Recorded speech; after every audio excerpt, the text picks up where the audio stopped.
Tamo gdje se srce, braćo i sestre, sjedinilo sa grijehom, tamo gdje je korijen problema, blagodat ide i odvaja čovjeka. To je, braćo i sestre, bukvalno oslobađanje čovjeka, kome su spali okovi sa srca i data mu je mogućnost za pokret. Oslobodio ga je Gospod, ali mu je dao.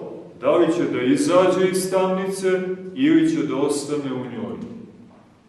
Slobodan si, vrata su otvorena, stražari su uspavani, konji su spremni, kako stoji u jednoj popularnoj pjesmi, i čeka se odluka čovjeka, da li će izaći ili ostati u tamnici.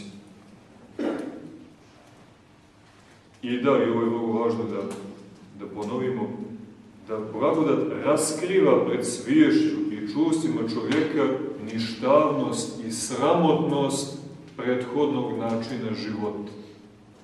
Ima mnogo ljudi, braći i sestre, koji su na ovaj način probuđeni, koji se gade onoga što su dojuče radili i čime su se naslađivali. Bukvalno gade samo od pomisli na ono što im je nekad predstavljalo nasmrt. To je djelovanje blagodati Božje.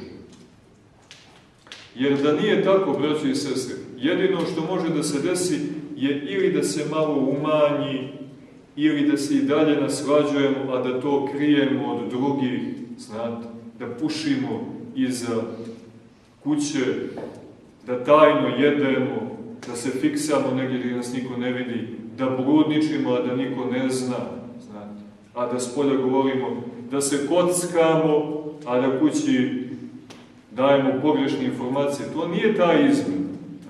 Ovo je gađanje prema svemu. Potpuno onako odvajanje, kako se ovdje kaže, srca od grijeha i sagledavanje svega toga kao nečeg sramotnog.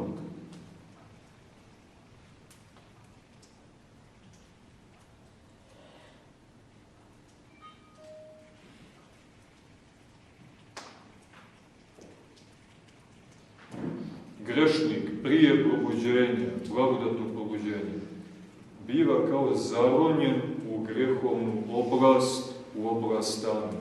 I za njega, braćo i sestre, duhovni horizonti kao da ne postoji. Tako da je logično da nema ni nikakvu potrebu da se uključi u nešto zašto i ne zna da postoji. I to je oblast njegovog života i on svoj život uređuje u tom nekom okviru.